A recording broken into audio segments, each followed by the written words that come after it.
Nakakamangha ang baon ni Bunso Migs Malino sa tuwing umaalis siya. Ano ito ating alamin?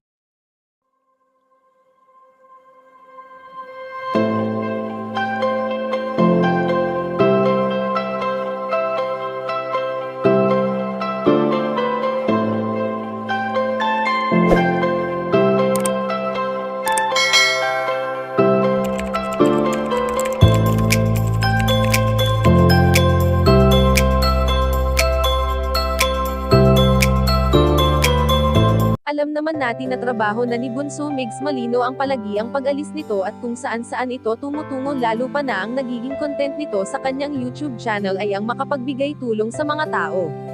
Kung hindi busy ang binata sa showbiz ay ito ang kanyang malimit na pinagkakaabalahan, kaya naman paminsan-minsan kung may bakanteng oras si Bunso Migs Malino ay inilalaan niya naman ito sa kanyang mga mahal sa buhay.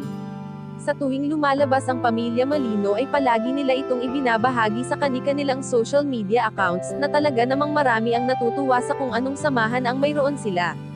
Batid naman natin na hindi lahat ng magkakapamilya ay ganito ang turing sa isa't isa, kaya naman napakaswerte ng pamilyang mayroon si Bunso Migs Malino.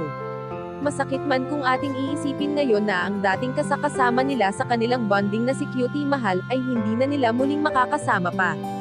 Sa pagdaan ng ilang taon sa buhay ng binata ay nagpaka-busy ito, upang sa ganon ay hindi niya maramdaman na nag-iisa na lamang siya at wala ng kapareha. Ngayon nga ay ayon sa aming impormasyon na nakalap na dala-dala palagi ni Bunso Migs Malino ang mga paalala sa kanya ni Nanay Belen na kung saan man siya magpunta ay palagi itong mag-iingat. Tanda lamang ito ng labis na pagmamahal ng isang ina sa kanyang mga anak.